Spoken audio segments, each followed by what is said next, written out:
Hey folks, it's Rob and welcome back. We're continuing our series today on the expert rule book for the Beckme series. We're on episode 5. Now, we just finished talking about cleric spells and the fighter class, which sadly doesn't get that much attention here. We'll switch to the PDF for your clarity at home. As you can see, the fighter, well, we just got done talking about him. He got this basically about half a page. Yeah.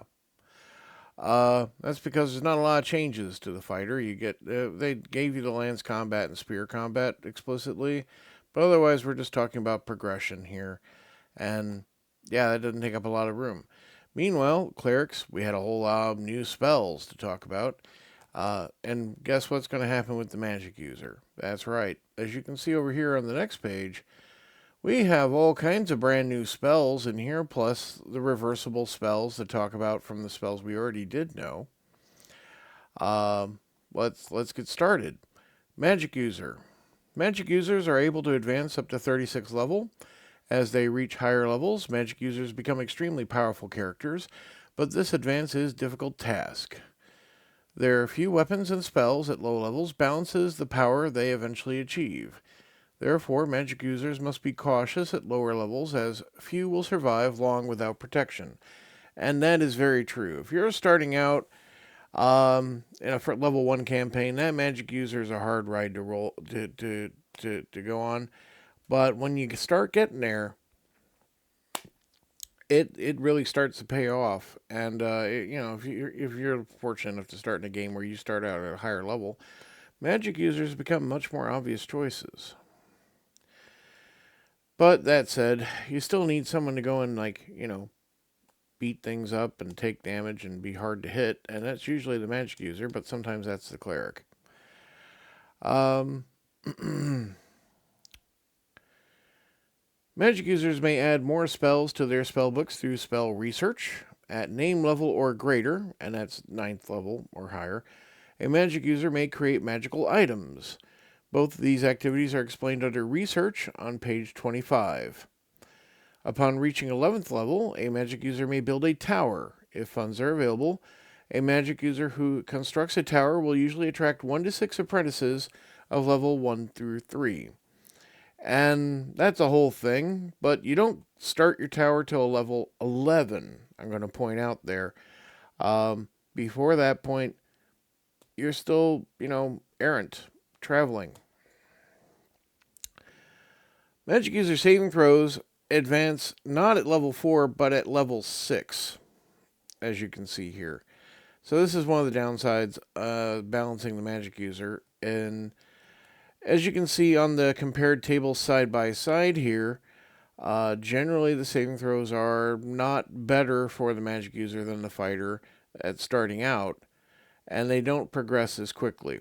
Uh, at 6 to 10, the fighter, is about to move to 7 to 9, or is in 7 to 9, or about to, or has just hit 10. There's a whole, literally 3 different columns there in that 6 to 10, for 6 to 10 the magic user has. And those numbers generally aren't performing as well at the level as the fighters do. The fighter can definitely make his saves, right? Magic user experience also advances at a slower pace, as you can see, with 2,500 just to get to level 2. And we do the doubling thing, right? We keep on doubling until we hit Necromancer, where you get a whole 10,000 savings. And then we do the doubling thing again, but actually we're just adding 150 per, and we do that for a while, right?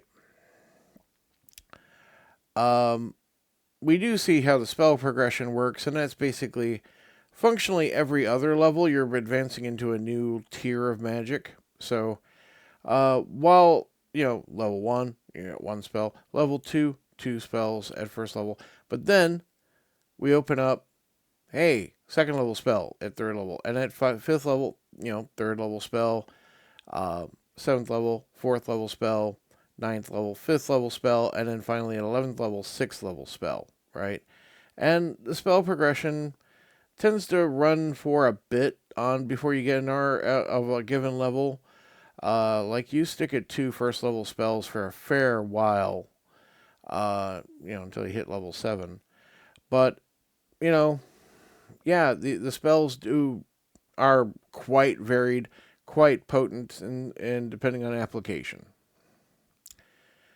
Uh, Titles are still here, which is nice. They don't appear in the compendium, I don't believe. Level 1, Medium. Level 2, Seer. Level 3, Conjurer. Level 4, Magician. Level 5, Enchanter. 6, Warlock. 7, Sorcerer. 8, Necromancer. 9, Wizard. And then it's just 10th, 9th, 11th, 12th, 13th, 14th level Wizard. Constitution bonuses, if the wizard has, if your magic user has them, do not apply for levels above 9th level.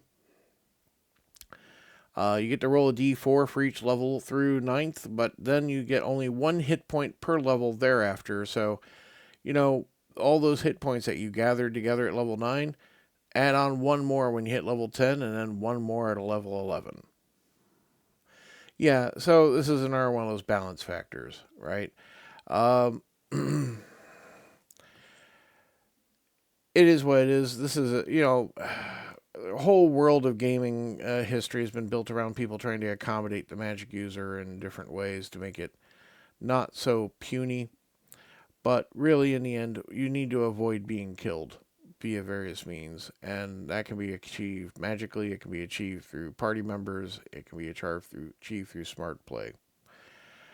I say that as someone who got his magic user killed pretty quickly this year, in like our second combat encounter, where basically it was the 2 magic users who showed up and nobody else showed up to play. So I was foolhardy and got right in the goblin's face instead of the other player.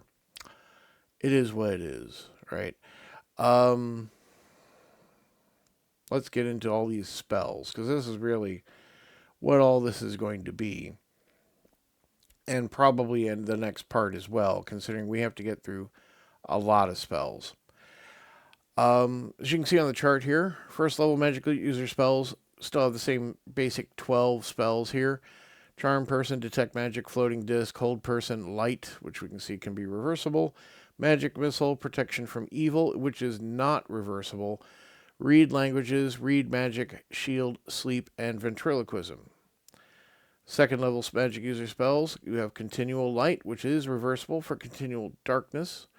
Detect Evil, Detect Invisible, ESP, which is reversible. Invisibility, Knock, Levitate, Locate Object, Mirror Image, Phantasmal Force, Web, and Wizard Lock. Level 3, you have your Clairvoyance, Dispel Magic, Fireball, Fly, Haste, which is reversible into Slow, Hold Person, which we've talked about with the Cleric, is reversible, Infravision, Invisibility, 10-foot radius, Lightning Bolt, Protection from Evil, 10-foot radius, again not reversible, Protection from Normal Missiles, and Water Breathing, which was very handy in a game I played, but it's a very particular when that's handy. Fourth level magic user spells, Charm Monster, Confusion, Dimension Door, that gets interesting. Growth of Plants, which is reversible. Hallucinatory Terrain, we'll get to that when we get there. Ice Storm Wall, Mass Morph, Polymorph Others, Polymorph Self, Remove Curse, which is reversible, curse. Wall of Fire, and Wizard Eye. You really get to some interesting spells as you move up. 5th level, we will not get a full range of 5th and 6th level spells. That will be expanded further in the next set, right? The companion set. 5th level, but we get some definite classics here. Animate Dead, Cloud Kill, Conjure Elemental, Hold Monster, which is reversible, Magic Jar, Pass Wall, Teleport, and Wall of Stone. And then 6th level, there's an Anti-Magic Shell, Death Spell, Disintegrate, Gias, which is reversible, Invisible Stalker, Lower Water, Projected Image, and Stone to Flesh. which is also reversible. Now, remember, while clerics can purposely cast the reverse spell without preparation, really, it is not to be said for magic users. Magic users do need to memorize the spell reversed to be able to cast it reversed. So it's not something you can do on the fly. But they are not as alignment restricted in their reversals as clerics are. So, moving to the text, the following first and second level first level spells may be reversed. Ranges, durations, saving throws, and areas effect will remain unchanged unless specified. There's exactly one first level magic user spell that can be reversed, and that is light, which, when reversed, this spell, darkness, creates a circle of darkness 30 foot in diameter. It will block all sight except infravision. Darkness will cancel a light spell if cast upon it, but may itself be canceled by another light spell. If cast at an opponent's eyes, it will cause blindness until canceled or until the duration ends.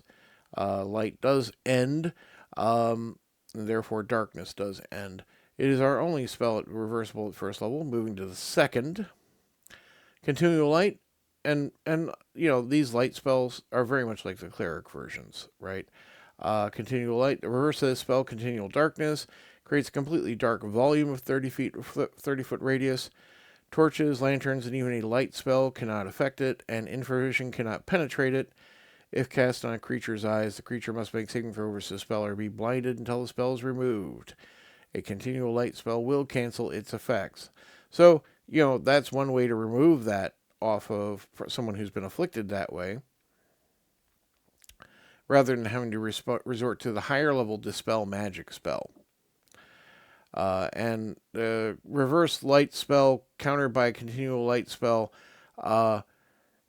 also is just not going to have a chance of failure like the dispel magic would. ESP, the reverse of the spell Mind Mask, may be cast by touch on any one creature.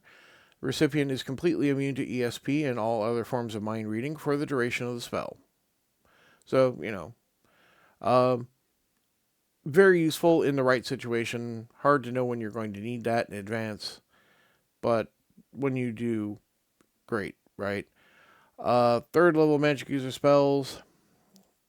Now we'll start getting some actual, new spells here. So we have some descriptions.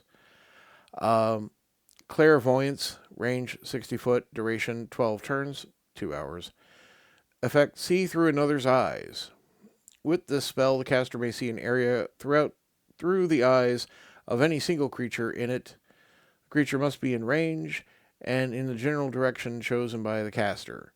The effects of this spell may be blocked by more than 2 feet of rock or a thin coating of lead. Seeing through a creature's eyes takes 1 full turn, after which the caster can change to another creature, possibly in another area entirely.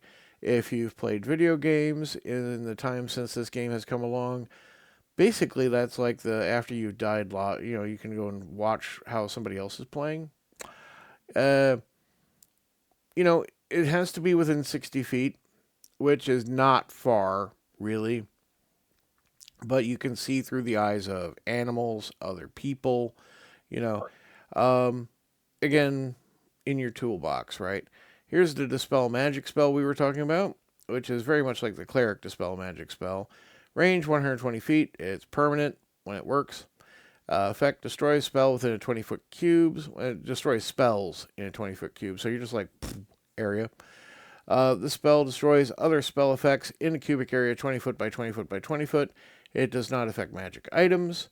Spells effect created by the caster, whether cleric, magic user, or elf, of a level equal to or lower than the caster of the dispelled magic, are automatically and immediately destroyed. Spell effects created by higher level caster may not be affected. The chance of failure is 5% per level of difference between the casters. For example, a 5th level elf trying to dispel a web spell cast by a 7th level magic user would have a 10% chance of failure. At least that example actually is definitely going to possibly happen, right? Fireball. Everyone loves Fireball. It's the stereotype spell magic users cast with good reason. It's very effective in the right place at the right time. You get it at 5th level. If you get the spell, obviously. You get access to a third level spell, which this is. It's up to your DM whether or not really you're getting Fireball. Range, 240 feet. This is important. Duration, instantaneous. Well, the basically just explodes immediately, right? Effect, explosion in a sphere 40-foot diameter. Now, diameter is a specific word, not meaning radius, not meaning square. It is a 40-foot diameter. So 20 foot away from a point in a circle, right? And it's a sphere, so it goes into the air and into the ground and down below if you've cast it, in the air or above ground, right? If you're not in the dungeon, you get a lot of freedom with that. If you're in the dungeon, you're better be certain what you're doing. This spell creates a missile of fire that bursts into a ball of fire, 20-foot radius, when it strikes a target.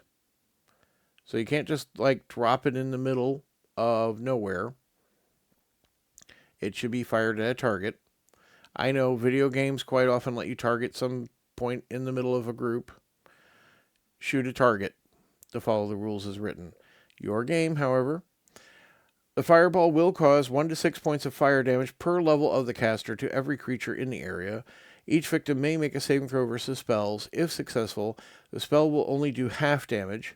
For example, a fireball cast by a 6th level magic user will burst for 6 to 36 points of damage, or 1/2 the total to those making a saving throw.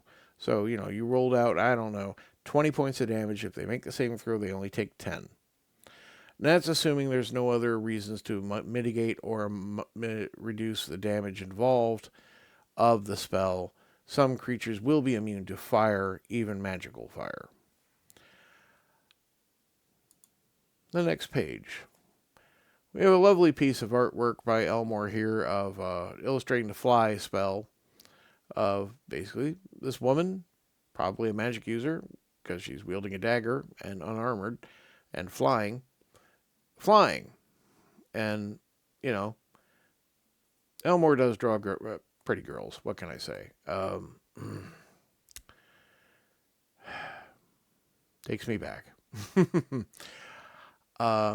Also, she vaguely reminds me of Tellery from the Snarf Quest comic he used to do.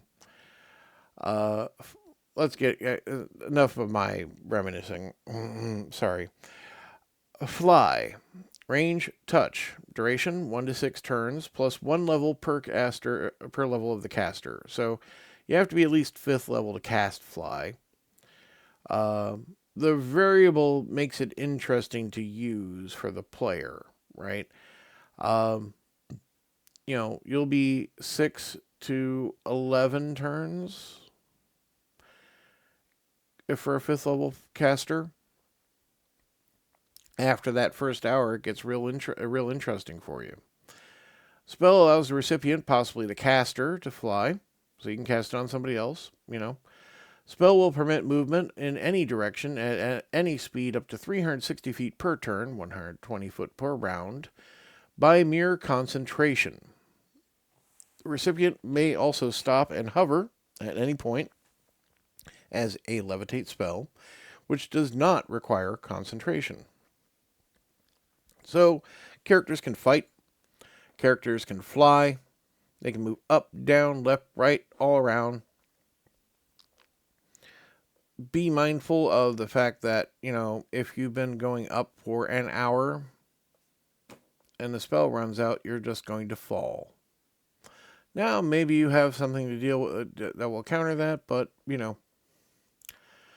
I would recommend being close to the ground as you're running out of time. Haste. Reversible. Range, 240 feet. Duration, 3 turns. Half an hour. Effect, up to 24 creatures move double speed. So, it's not just one. This spell allows up to 24 creatures in a 60-foot diameter circle to perform actions at double speed for a half hour. Those affected may move at up to twice normal speed, and make double the normal number of missile or hand-to-hand attacks.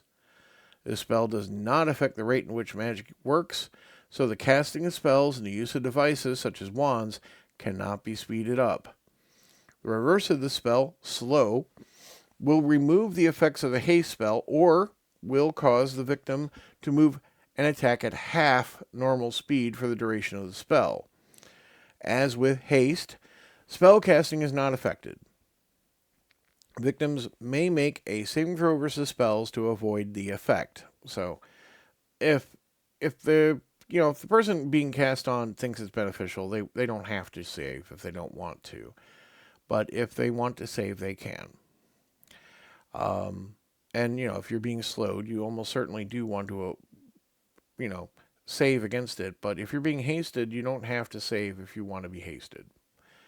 But I like that, again, video games probably taught you that haste is going to affect one person. No, this is an area of effect spell affecting up to 24 creatures. Hold person, also reversible. This is very much like the cleric spell. Range 120 feet, duration 1 turn per level, paralyzes up to 4 creatures. This spell will affect human, demi-human, and human-like creatures, like, for example, bugbear, dryad, gnome, hobgoblin, kobold, lizard, man. In fact, I don't think for example is the correct word here. We're being very specific with a laundry list of humanoids. Kobold, lizard, man, ogre, orc, nixie, pixie, or sprite. It will not affect the undead or creatures larger than ogres. Each victim must make a saving throw versus spells or be paralyzed. The spell may be cast at a single person or at a group. If cast at a single person, a -2 penalty applies to the saving throw. If cast at a group, it will affect up to 4 persons at the magic user's choice, but with no penalty to their rolls. The reverse of the spell, free person, removes the paralysis of up to 4 victims of the normal form of the spell, including one cast by a cleric. It has no other effect. It doesn't prevent a hold person from being applied. It really only counters hold person. Infravision. Range, touch. Duration, 1 day. Effect, 1 living creature. This spell enables the recipient to see in the dark up to 60-foot range. See the D&D Basic Set DM Rulebook, page 22, for notes on infravision. Yes. I'm not going to get into that right now. Infravision is a basic ability of certain racial classes, like dwarves and elves.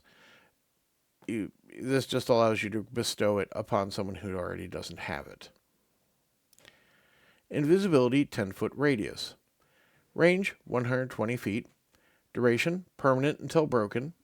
Effect, all creatures within 10 feet. This spell makes the recipient and all others within 10 feet at the time of the casting invisible. This is an area effect, and those who move further than 10 feet from the recipient become visible.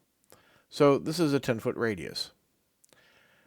They may not regain invisibility by returning to the area. So if they move out, they don't get to go back in again. Otherwise, the invisibility is the same as that bestowed by the spell Invisibility. Basic Player's Guide, page 41. All items carried, whether by the recipient or others within 10 foot, also become invisible. So, it's not like that invisible man trope of sunglasses, hat, and coat with nothing holding them together, right?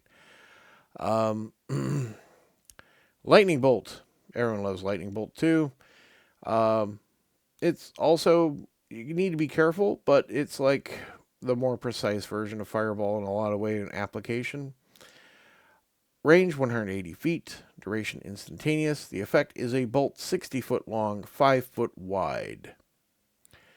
This spell creates a bolt of lightning starting up to 180 feet away from the caster and extending 60 foot further away from that point. All creatures within the area of effect take 1 to 6 points of damage per level of the spellcaster. Each victim may make a saving throw versus spells. If successful, only half damage is taken.